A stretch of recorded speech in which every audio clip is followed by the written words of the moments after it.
Could a single man really murder 931 people with nothing but a strip of cloth? It sounds impossible, almost mythical. Yet in the shadows of history lurks a killer so prolific, so ruthless, that his very name struck terror across a continent. He strangled hundreds of victims in cold blood. And you've probably never heard of him. This isn't a horror movie or a legend.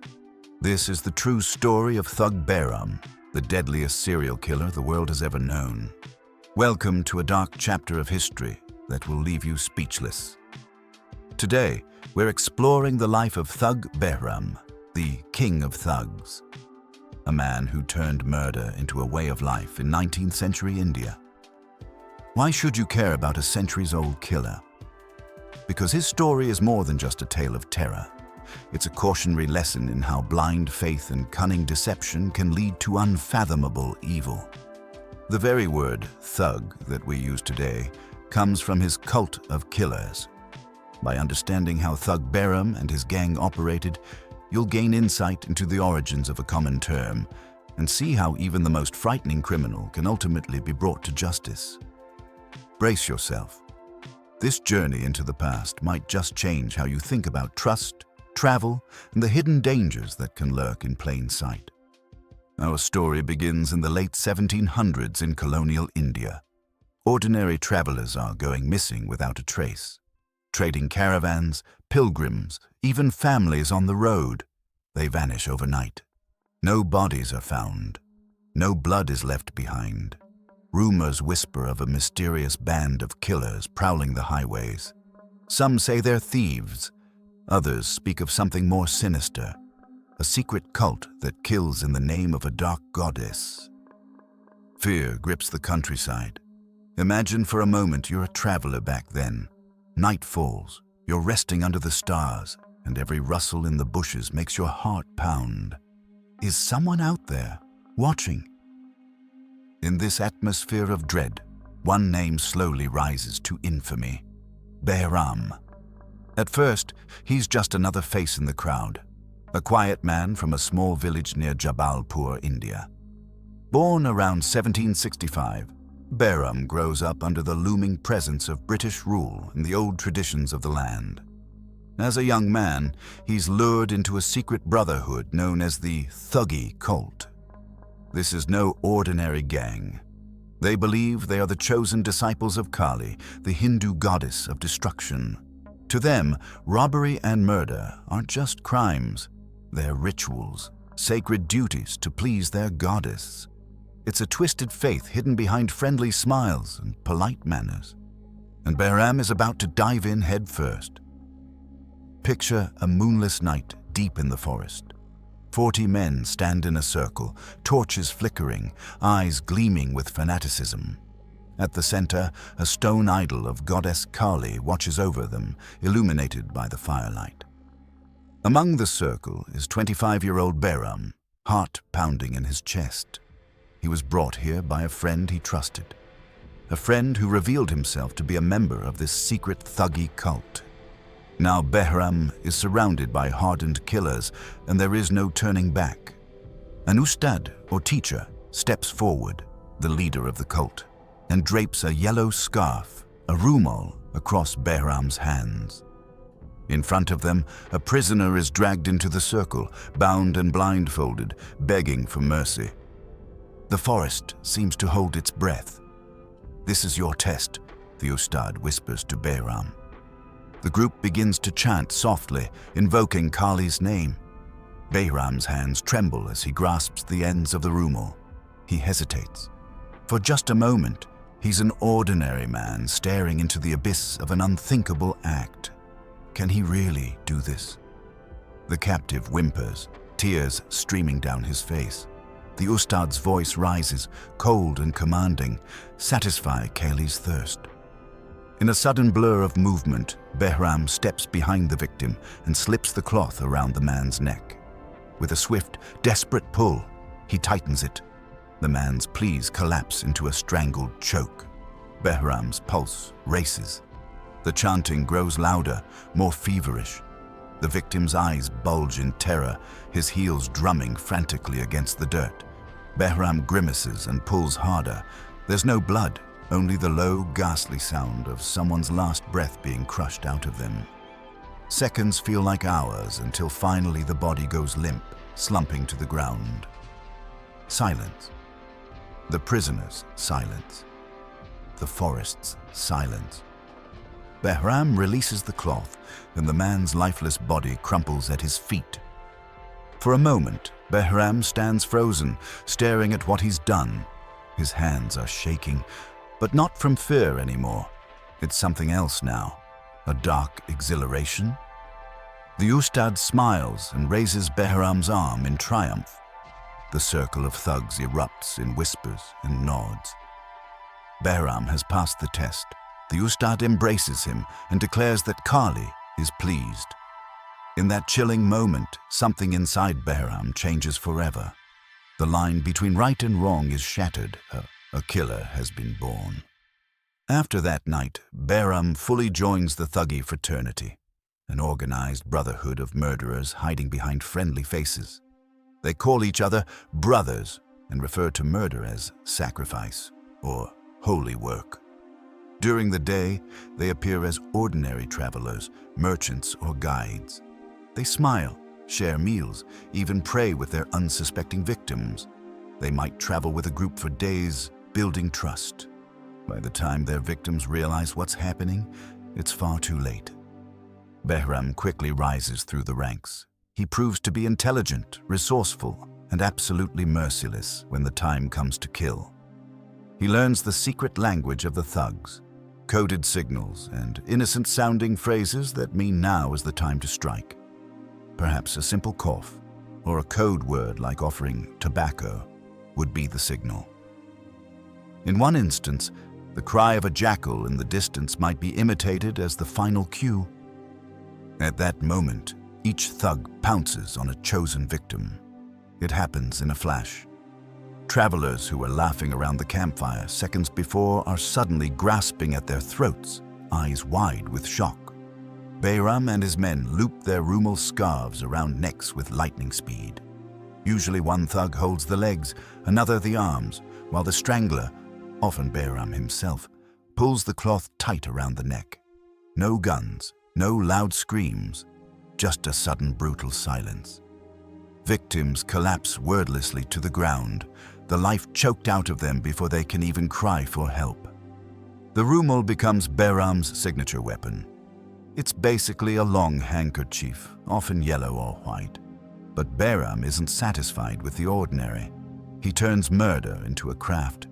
Legend has it that he sews a heavy medallion or coin into the center of his rumāl, an innovation to make his garrote deadlier.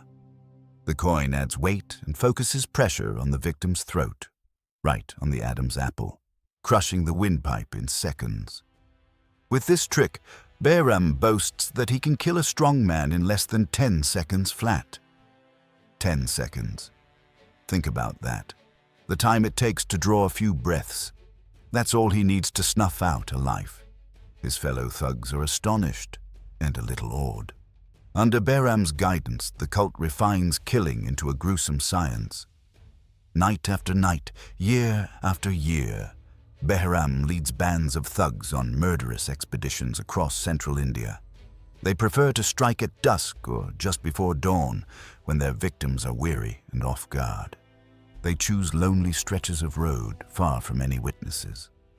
After the deadly deed is done, the thugs move with practiced efficiency.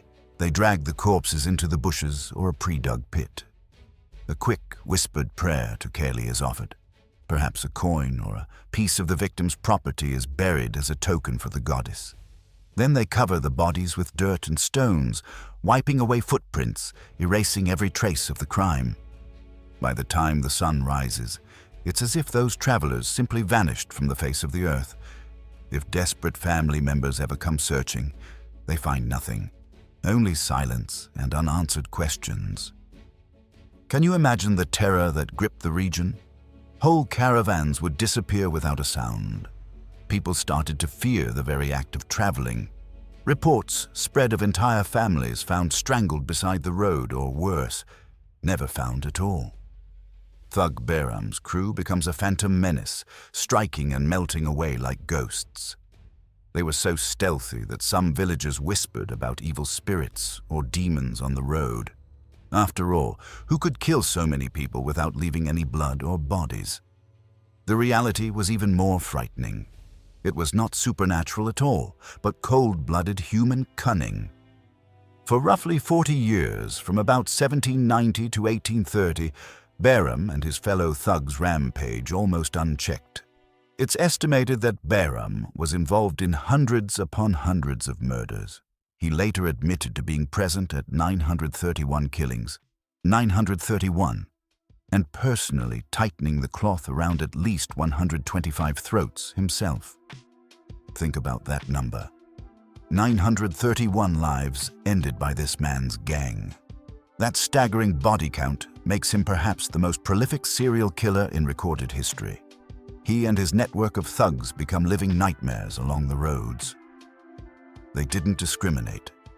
Men, women, the elderly, even children traveling with their parents. All were potential targets if it served the cult's purpose. No mercy, no witnesses. Everyone in the group had to die to ensure secrecy. Behram by now is known as the King of the Thugs. Under his command, over 200 thug assassins operate in coordinated units. He's not just a brute. He's a leader and strategist. He instructs his followers in deception and murder techniques. He handpicks the choicest loot from the victims: gold coins, jewelry, fine cloth, both to fund the gang and to lavish on his own indulgences. By outward appearance, Behram might seem like a successful merchant or a minor prince as he moves through towns with a confident air. But the locals begin to notice something unsettling. Wherever this man goes, people disappear. The British authorities who rule India at this time are initially baffled. To them, these disappearances are a mystery. Some British officers hear rumors of the Thuggee cult and dismiss them as folklore or isolated robberies. But as the death toll rises, the pattern becomes impossible to ignore. Travelers from all over northern and central India are turning up missing, including some Europeans. By the early 19th century, even British soldiers and officers occasionally fall victim to the unseen noose. The colonial government finally realizes that a massive, organized crime network is operating right under their noses. In the 1830s, the British launch one of the largest manhunts in history to destroy the Thuggee threat. They form a special task force, nicknamed the Thuggee Police, and give it one mission: end the cult of thugs, once and for all. At its head is Captain William Henry Sleeman, a determined British officer with a keen mind and iron will. Sleeman has heard the whispered tales of Behram and his death toll. Many in the British ranks are terrified. This enemy doesn't fight in the open battlefield, but strikes from the shadows. Yet Sleeman is resolute. "We will find them," he vows. "We will stop them." It's a battle of wits and wills. On one side, Behram, aging but still cunning, surrounded by devoted killers, shielded by fear and local sympathizers. On the other, Sleeman, methodical, patient, armed with the resources of an empire. The investigation starts with capturing low-level thugs. British officers begin infiltrating the network. They catch a break when a few arrested thugs, facing the gallows, decide to save themselves by turning informant. These informants, known as approvers, reveal the secret signs and language of the thugs, their hiding spots, and even identify some leaders. Slowly, piece by piece, Sleeman maps out the web of the cult, and one name keeps coming up at the top: Behram. For years, Behram manages to stay a step ahead. When the heat is on in one region, he vanishes into another, leaving behind baffled police and piles of bodies. It must have seemed to him that he was invincible, protected by his goddess and his wits. But everyone's luck runs out eventually. After nearly a decade of relentless pursuit, Sleeman closes in on his prize. The turning point comes from a betrayal within the thug ranks, striking right at Behram's heart. Imagine Behram in his old age, around 70 years old by now, still carrying on his grim profession, still feared by all. He has a right-hand man, perhaps the very friend who recruited him years ago, now a trusted lieutenant in crime. Let's call him Thuggee, as some stories do. A man who has been by Behram's side through countless murders. The British managed to capture Thuggee after a fierce hunt, but they don't execute him immediately. Instead, they use leverage. They find Thuggee's family, his wife, children, and threaten them. Sleeman himself confronts the captive lieutenant with a stark choice: help us catch Behram, or watch your family hang in your place. It's a brutal ultimatum, and it breaks the hardened thug. With a heavy heart and simmering resentment, Thuggee agrees to lead Sleeman to Behram's secret lair. Late one evening in 1839 in the city of Jabalpur, the trap is set. Behram has come into town under the cover of anonymity, thinking he's safe to indulge in some comforts after years of hiding in jungle. He frequents a particular tavern and brothel on the outskirts of the city, drawn perhaps by an affair of the heart. Despite the darkness in his own soul, Behram has a weakness, a lover, a beautiful courtesan with whom he spends his nights when he can. Under the dim glow of oil lamps, Behram relaxes in her embrace, a rare moment of ease for the aging killer. But outside, in the narrow alleyways, Sleeman's men are closing in, led by none other than Thuggee, who points out the location with a trembling hand. Inside, Behram senses something is off. Maybe a sudden hush in the street outside, or the faint clatter of boots on cobblestone. An instinct for danger honed over decades sets his nerves on edge. He pulls away from his lover's arms, eyes narrowing. In the distance downstairs, a floorboard creaks. Not an ordinary sound. Behram's blood turns cold. It's a raid. Soldiers burst through the doors, shouting orders. Chaos erupts. The courtesan screams and ducks for cover. Behram's heart thunders in his chest. At 75, he's no longer a young man, but terror gives him speed. He bolts out of the room, tearing down a back stairway as shouts echo through the building. Outside, rain begins to fall, turning the dirt courtyard to mud.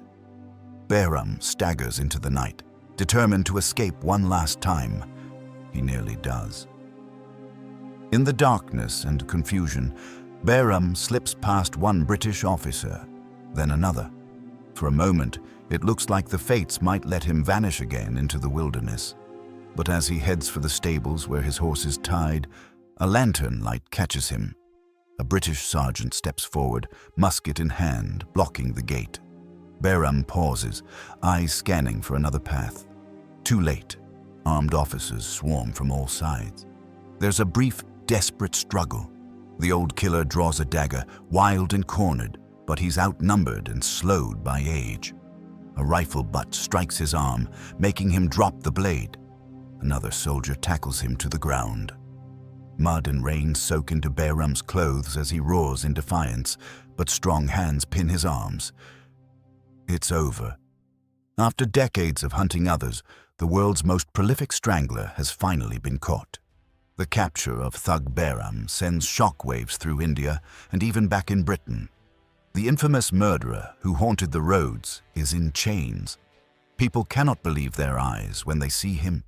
A gray-haired, wrinkled old man, a frail figure who somehow carried the weight of nearly 1,000 murders on his soul. There is no lengthy trial. The British authorities won't risk any chance of this man escaping justice. Under special laws enacted to eradicate the thugs, Behram is swiftly convicted for his countless crimes. In 1840, in a secluded gallows yard in Jabalpur, Behram is led to the noose.